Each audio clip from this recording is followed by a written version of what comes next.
Pie here, and we are back in How Stories Die, and you will not believe the time I have just had trying to reconfigure my sound.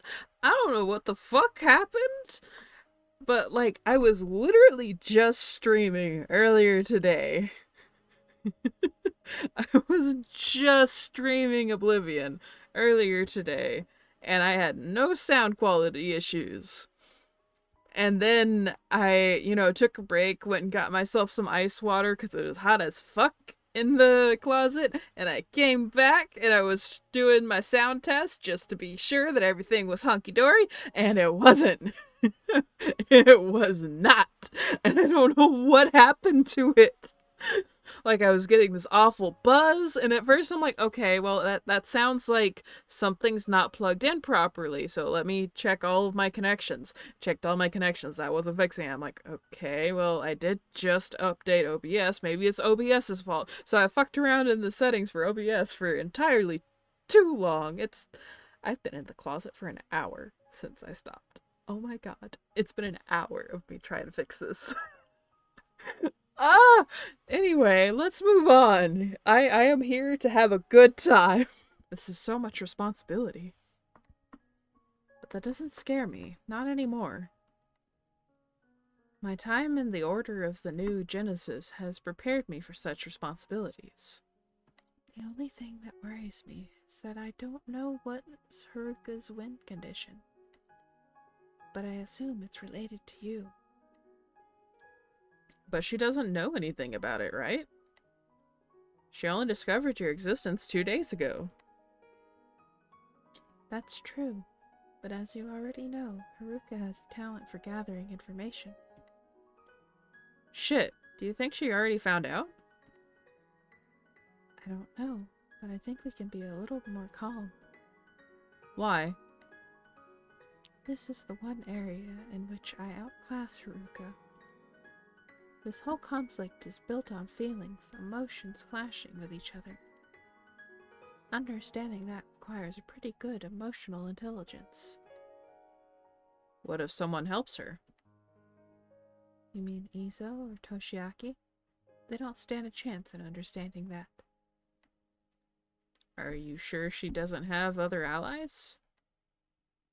Haruka isn't the type to seek allies unless she deems them essential. Although, there might be someone that fits into the criteria. I've got a pretty bad feeling about it. But do not worry, I have already devised a plan for us. When did you intend on telling me that? About now. Alright, fair enough. I will tell you about the plan when we will be somewhere private. Not in a rushed way near the toilet. Fair enough. But it will be executed in 1 week. 1 week? Kind of a long time, isn't it? If you want, I can change it to be 5 days. I just wanted us to have more time together. What does she mean by that?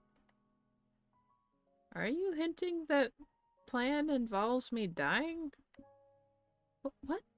Obviously not. But it's very dangerous. Dangerous? Don't worry, I've handled dangerous before. That's right. I let you experience some life-threatening situations. Wait, you don't mean... Oh no, making you join the Order wasn't just to give you experience or to test your personality. It also was so that you would see the true side of Haruka. You really did think about everything. Well, to be fair, I had a lot of time to think. But yes, I really did think about everything. So 5 days, right? We want to eliminate Haruka as fast as we can. Correct. I just hope nothing bad happens until then. Me and Ijirait continued to work. It wasn't so exhausting like yesterday, maybe because I've already gotten used to it. After a long and tiring discussions about competition in the fashion industry, the workday was done. I don't know anything about fashion, but from what I've seen on TV, it is, more cutthroat than, some other more, intense industries like, you know, MMA. Anyway.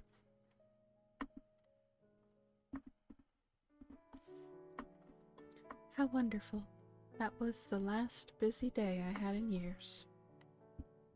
So, going to sleep? Of course. I've planned a really good dream for us. You sure know how to make me excited. Oh my god. I jumped on the bed and fell asleep in no time. Far away, in the kingdom of Alteria. Ouch. Those damned magic disruptors. I haven't worked with those for quite a while. Luckily, I did a lot of research on magic disruption back in university, so I still remember some things. Just a little more tinkering, and they will work. Improvised magic disruptors with a special function. That's exactly what I need. Not only they can disrupt magic, but they actually force the magical energy out of your body.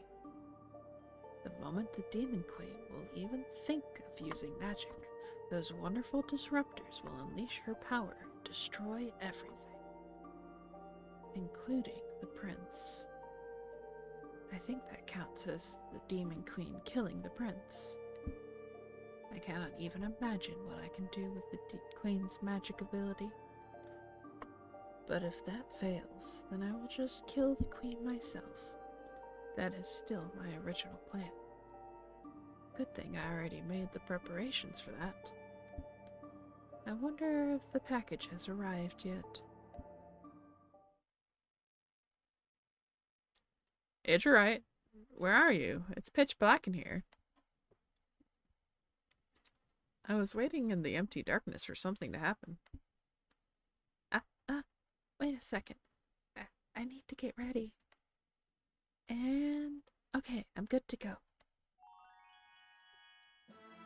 A coliseum? Are we going to watch a fight? If we really are going to watch a fight, why am I inside the ring? Oh no. Hello, Horace. I will be your host tonight. Host? For what? Don't tell me I'm going to fight. You are going to fight, but not physically. It will be a battle of the wits. I thought it would be a nice mental exercise, so I prepared you a series of real-life riddles to solve. And there's no actual danger, right? Horace? You're in a dream. Right, I am stupid. Everything looks so real, I forgot. They say there is no cure for stupid. So I really hope you aren't one. Wow! Alright, sure. Just kick me. Destroy my feelings. That's fine. And what way is better than introducing my first riddle? Traumatic love triangle tragedy. Haruka? Or Ijirait, rather? Did you pick the name? Actually, it's Malik who created all those riddles a long time ago. Well, the backstory to the riddle goes like this. There once were two clans who hated each other very much. There were two lovers, each from a different clan, who loved each other more than anything. Did you just copy Romeo and Juliet? No, the story is completely original. Two lovers met in secret to avoid the wrath of their clans. One day, the clans discovered it and something bad happened, right? The boy made a move on her sister. Oh!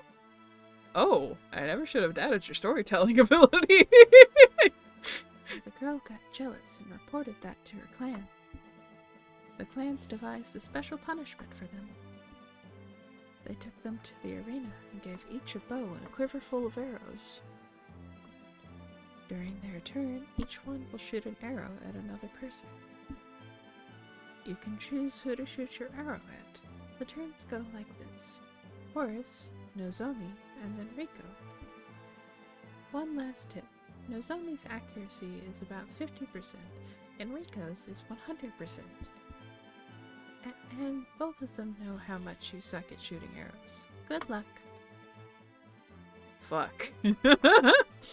A bow and a quiver appeared in my hand. Alright, riddle start. I knocked my arrow, but that's not the hard part. Who do I shoot at? That's the whole point of this riddle.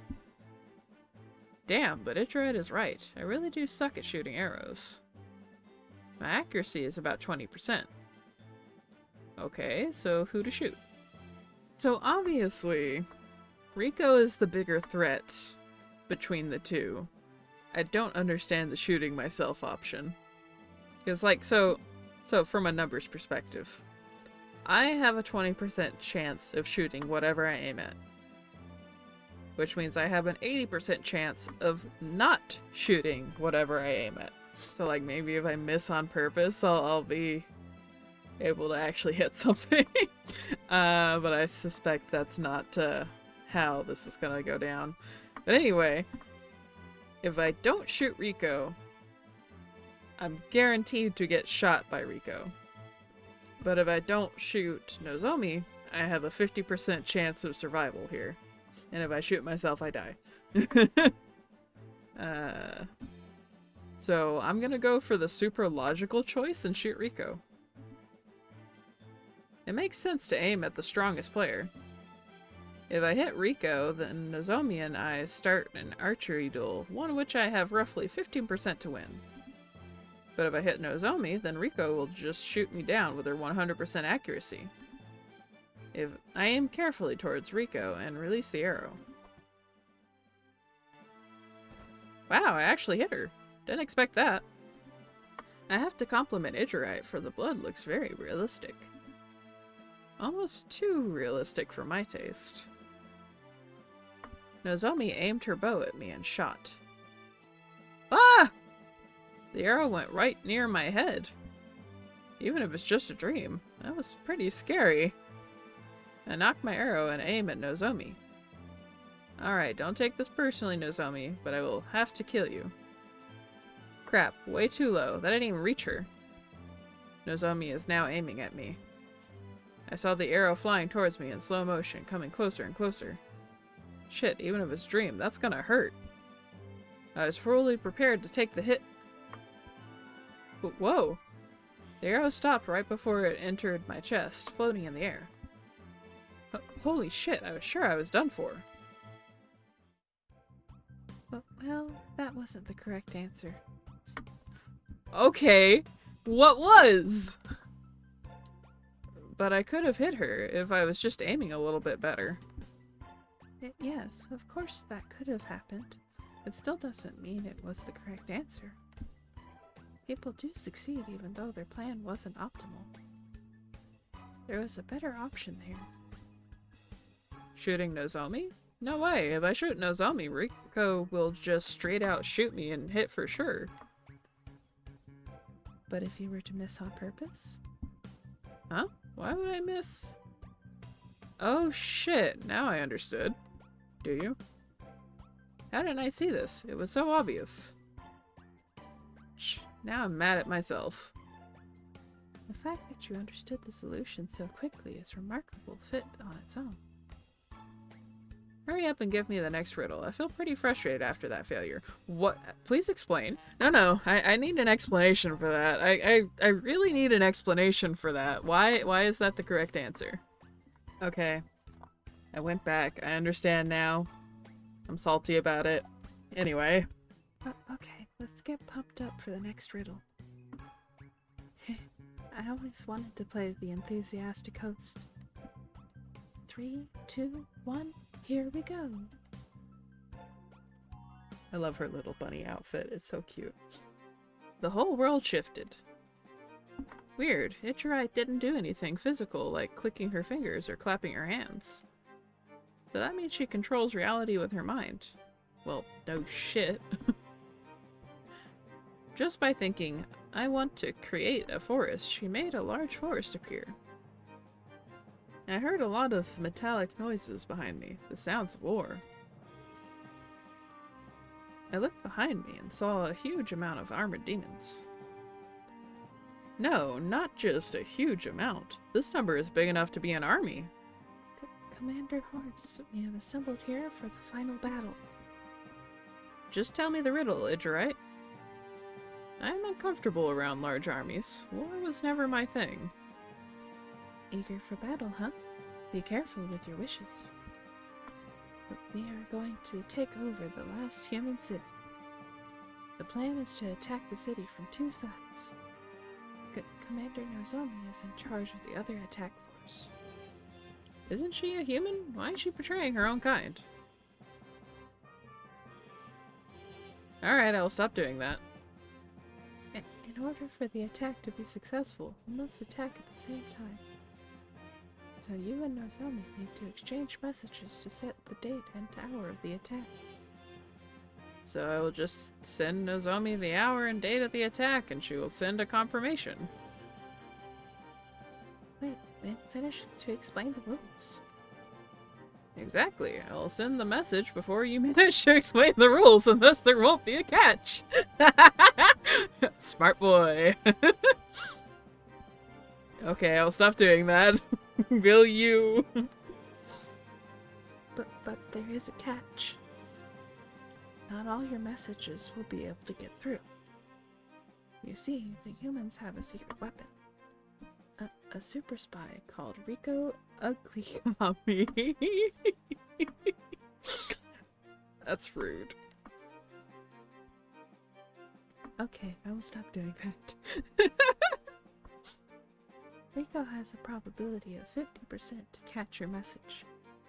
Since she is a super spy, Rico won't just steal your messages. She can also replace them with ones of her own. And there is no way to distinguish between an original message and that one that Rico edited? That's right. You will only win the battle if you and Nozomi were to attack on the same time.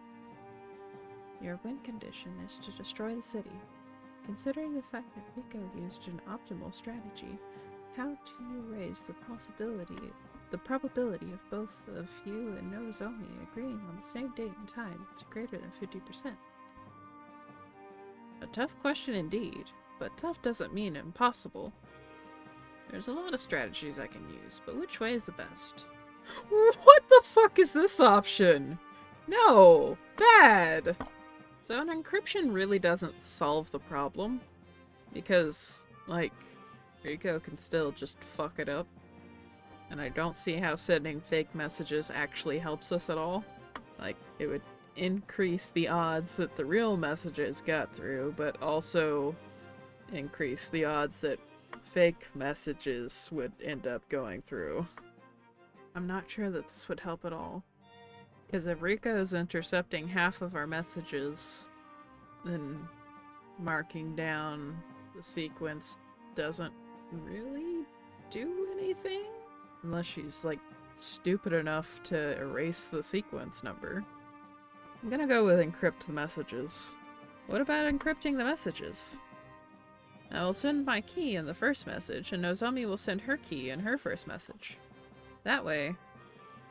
But what if Rico catches your first message? Exactly! That's why it's not a good one. But that way she can deliver her own keys. That means all your messages won't get through. But once a good message of mine will go through, Nozomi will understand that something is wrong. Not necessarily. Think about it. If Rico won't catch your first message, she can just send some mishmash. That will cause Nozomi to doubt your true cipher. So that means a message of yours arriving still gives Nozomi 50% to figure out the situation. Right. I was just testing you. Yes. Let's try sending fake messages. Because I feel like it's still the wrong answer, but, like, it increases the amount of stuff that we're throwing at her. I'll send fake messages. Some of the messages that I would send will be fake, meaning they will be just stuff to distract Rico. What difference does it make? All the messages that Rico catch go through editing. So their fake content is meaningless since it's overwritten. Moreover, those fake messages only further confuse Nozomi that can't distinguish between the false and true messages.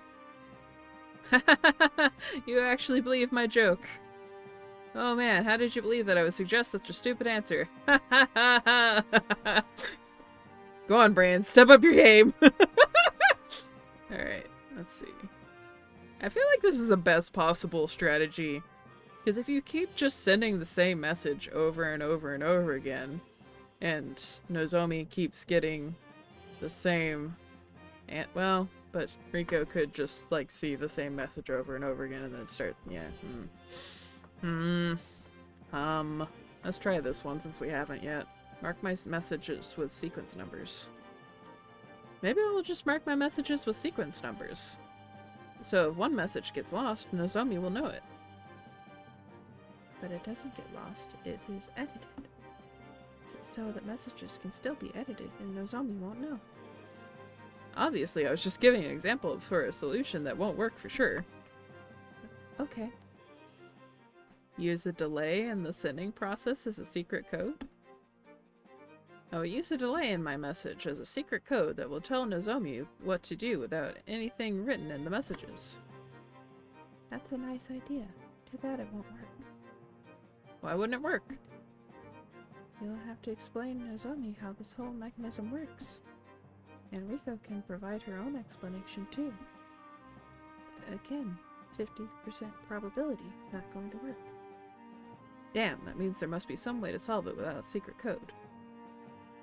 Wow, Ijirait, you are way smarter than you give yourself credit for. You're shooting down all of my ideas in seconds. That's some impressive quick thinking. Actually it's Malik who thought about all of these counter-arguments. I just have a really good memory. Oh, awkward.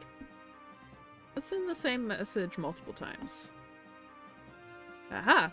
This couldn't have been easier. I'll just send the same message 10,000 times. And the overwhelming amount of... Alright, Rico will catch 5,000 of those and change them to the same wrong date to attack. This will give Nozomi 5,000 good messages and 5,000 bad ones. A probability of 50% to be correct. Sigh. Well done. You didn't even need me to tell you why it's wrong. You shouldn't be praising me. This idea was only the one among thousands of really stupid ideas that didn't pass the absurdity filter. Alright, let's play mind games with Rico. Maybe instead of playing a game with Nozomi, I will play around with Rico. I will send her some messages on purpose by making the messengers run slowly on purpose. Those messages will be a way to bypass Rico's interference, while I'm actually using another way. So Rico will work to counter that strategy that I don't even use, making her efforts useless. But that doesn't mean Rico couldn't catch real messages and change them however she wants. Once she finds her real letter, she will understand that you're using multiple strategies. So this won't work. As much as I hate to cut it in the middle of this epic battle of wits, I do have places I need to be right now.